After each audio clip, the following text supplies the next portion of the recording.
Պարոն Ավետիսյան, այսօր բողոքի ակցիային եք մասնակցում՝ ի պաշտպանություն, աջակցություն Բաքվում պահվող հայ գերիների։ Նշեմ, որ ձեր կուսակցությունը նաև շարժում է բազմաթիվ նման ակցիաներ է կազմակերպել։ Ինչ ակնկալիքներ ունեք դուք կառավարությունից, արդյոք կառավարությունը գործող իշխանությունը քայլեր ձեռնարկում է Բաքվի բանդերից գերիներին վերադարձնելու համար։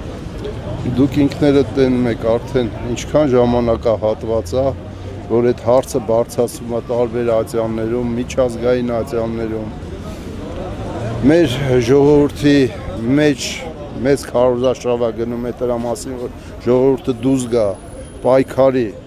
որտեղ ամեն գերին դա հայ մարդն է, որը ամեն մի մարդն է կարող այդ վիճակի մեջ հայտնվել թուրքերի մոտ։ Բայց մենք տենում ենք, որ ինչա կատարում թե կառավարության կողմից եւ այդ կառավարությունը ինչ անում է լրիվ թարս։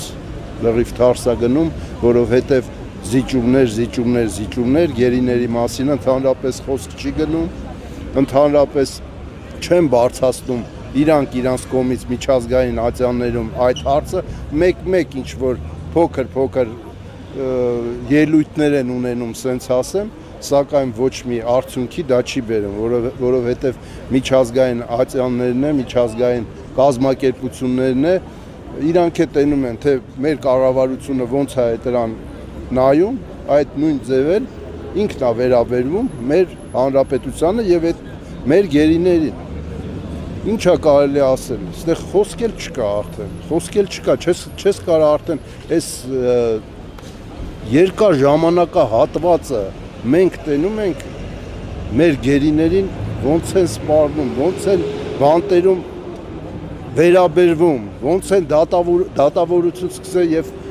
այդ դատավարության ժամանակ ոնց են ճնշում իրանց։ Նաև օրերս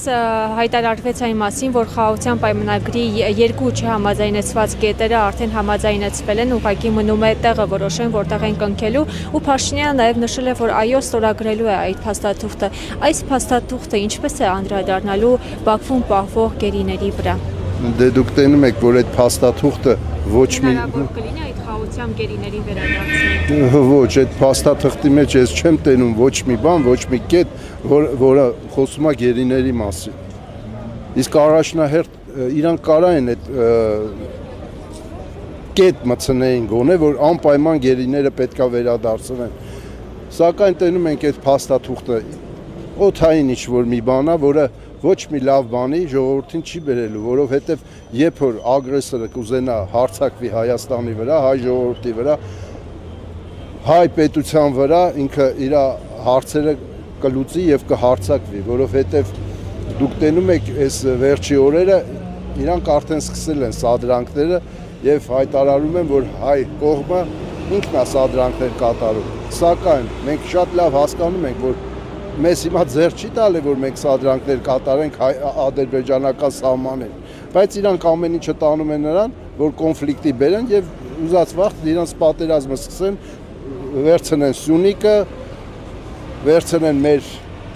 հողերից էլի կտորներ եւ այտենց այս կառավարությունը աչքերը փակում է եւ այտենց շարունակ։ Պատերազմ լինելու դեպքում այս իշխանությունը պատրաստ է դիմակայելու, կցանկանա ընդհանրապես դիմակայել։ Դե դուք տենում եք ինչա կատարվում մեր բանակում հիմա։ Ոնց կարա այս իշխանության ժամանակ մեր բանակը դիմակայի եւ մենք մեր պարտներներին եթե կորցնում ենք Ռուսաստանի նման պարտներին, որ պետք է իր հետ շատ ուժեղ կապեր հիմա կազմակերպենք, ոչ մենք մեր կառավարությունը մենք չէ, այդ է գնում է դրանից եւ ամեն ինչ անում է, որ այդ ուժը, դրսի ուժը, որը մենք եղբայրական ուժը որ կար, մեզանից հեռվանա։